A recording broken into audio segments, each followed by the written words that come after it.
Hukum Ohm. Hukum Ohm diperkenalkan oleh George Ohm pada 1827. Beliau menunjukkan perubahan arus dan beza keupayaan dalam litar elektrik ketika menggunakan dawai yang mempunyai panjang yang berbeza.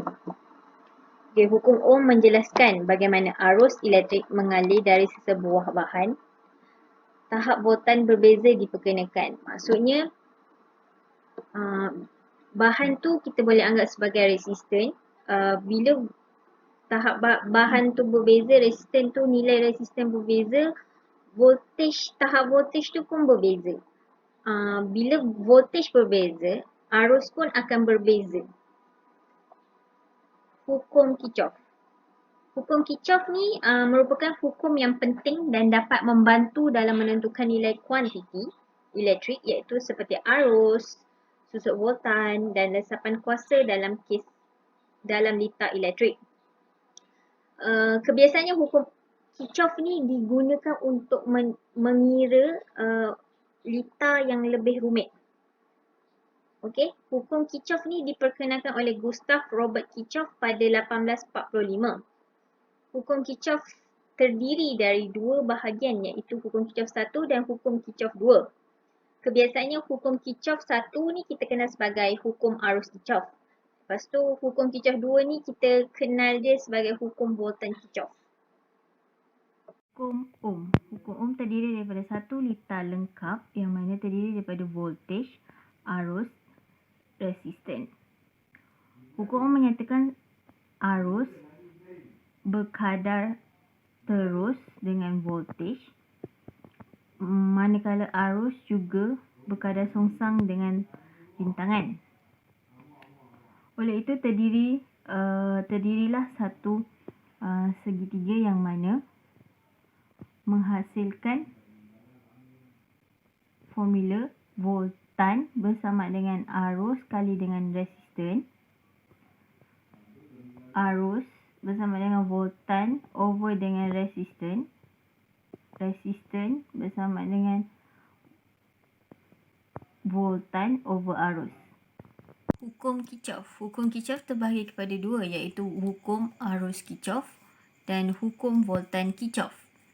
Hukum arus Kirchhoff menyatakan bahawa jumlah algebra yang masuk pada nod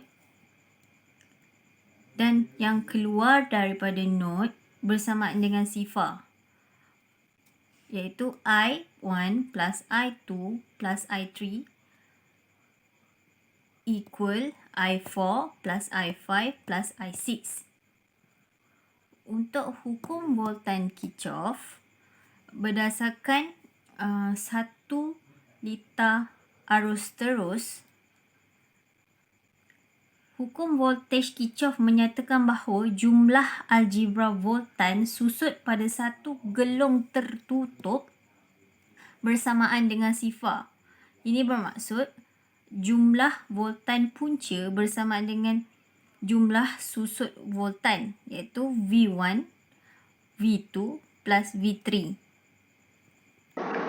Okey. Hubungan kait antara arus, voltan, rintangan dan kuasa. Kuasa, formula dia ialah P equal to V kali dengan I. Kuasa ni biasanya bergantung pada nilai voltan dan arus. Kalau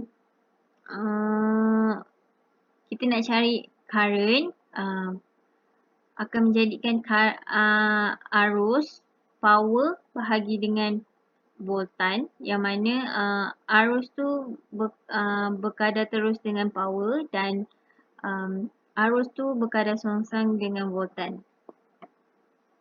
Okey, seterusnya kita akan lihat penerangan lebih lanjut pasal hubungan kait antara arus, voltan, rintangan dan kuasa. Hubungan kait antara voltan, arus, rintangan dan kuasa.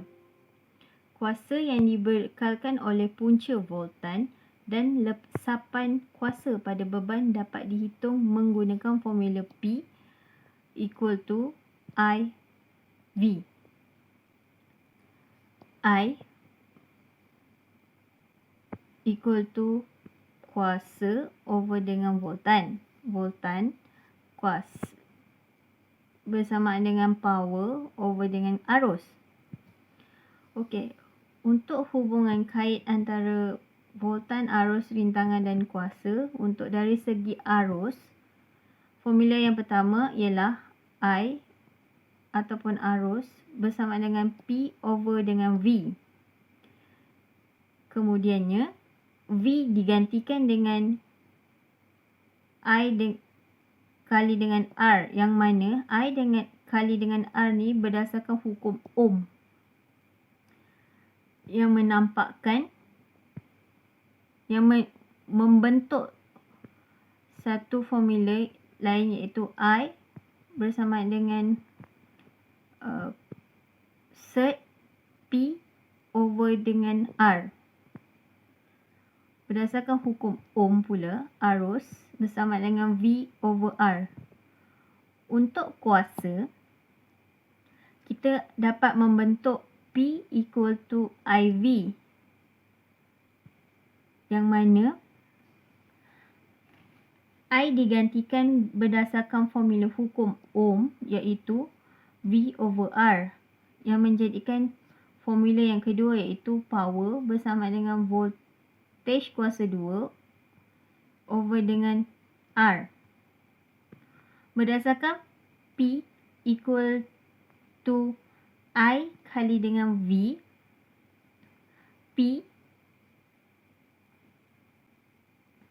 equal to I kali dengan I dengan R, yang mana voltage digantikan berdasarkan hukum Ohm, iaitu V equal to IR, dan membentuk satu formula lain iaitu P equal to I kuasa 2 kali dengan R. Okey, dari segi voltan, V bersama dengan P over I, yang mana kita ambil daripada formula hubung kait.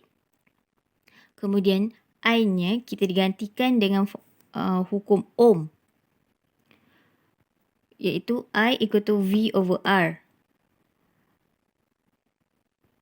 Setelah menggantikan V over I dengan V over R, kita dapat formula yang kedua, iaitu V bersama dengan punca kuasa P kali dengan R. Yang ketiga adalah V equal to IR, iaitu berdasarkan hukum Ohm. Untuk rintangan, R bersama dengan V over I, kita ambil daripada hukum Ohm,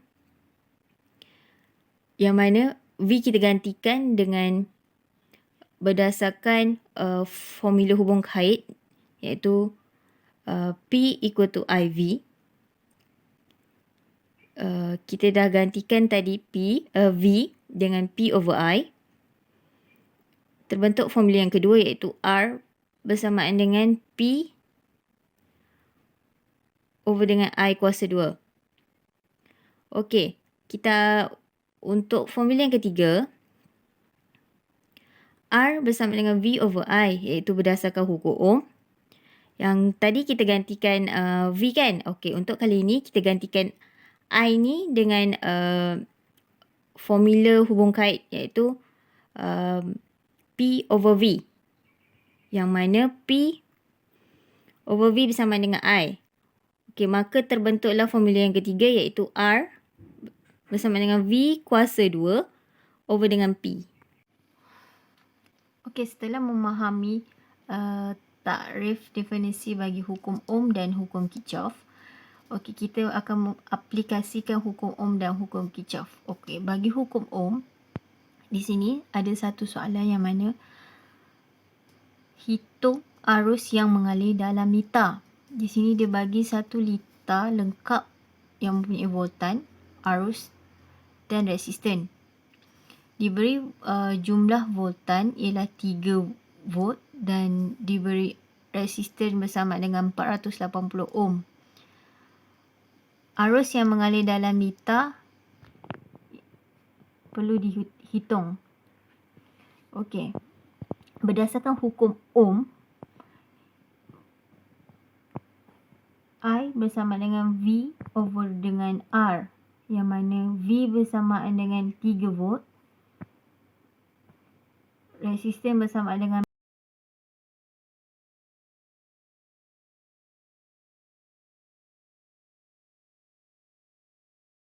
hukum Ohm dan hukum Kirchhoff. Okey, untuk hukum Kirchhoff, kita akan mengaplikasikan hukum Kirchhoff dengan berdasarkan soalan yang diberi. Rajah 2.11 yang mana rajah tersebut I4, arus I4 telah masuk ke nod dan arus untuk 1, 2 dan 3 telah keluar daripada nod. Rajah 2.11 menunjukkan arus yang ada pada satu nod. Hitung nilai I3.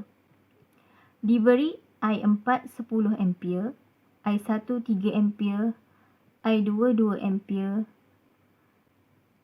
Hitung nilai I3. Berdasarkan hukum arus Kirchhoff, iaitu jumlah I masuk bersama dengan jumlah I keluar. Bermaksud, I yang masuk pada titik nod hanyalah I4 dan I yang keluar daripada titik nod ialah I1, I2 dan I3. I3 bersamaan dengan I4 tolak dengan I1 tolak dengan I2.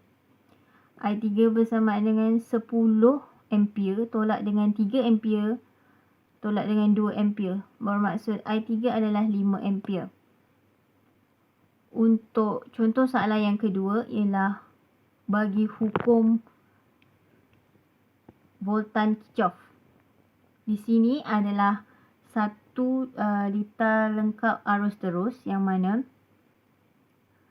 diberi nilai voltan, jumlah voltan 20 volt, resisten 1, resisten 2, resisten 3, di mana voltage pada resisten 1 ialah 5 volt dan voltage pada resisten 2 adalah 8 volt. Voltage pada R3 tidak diketahui. Rajah 2.12 menunjukkan 1 liter perintang siri. Menggunakan hukum voltan Kirchhoff, hitung nilai voltan pada R3. Yang perlu kita cari adalah V3, iaitu berdasarkan hukum voltan Kirchhoff, jumlah voltan pada arus terus bersamaan dengan V1 tambah V2 tambah dengan V3. Atau kata lain, jumlah voltan bersamaan dengan V pada R1 tambah dengan V pada R2 tambah dengan V pada R3. Oleh kerana kita nak cari voltage pada R3, V3 bersama dengan jumlah voltage tolak dengan V pada R1 tolak dengan V pada R2. V3 bersama dengan 20 volt tolak dengan 8 volt tolak dengan 5 volt. Maka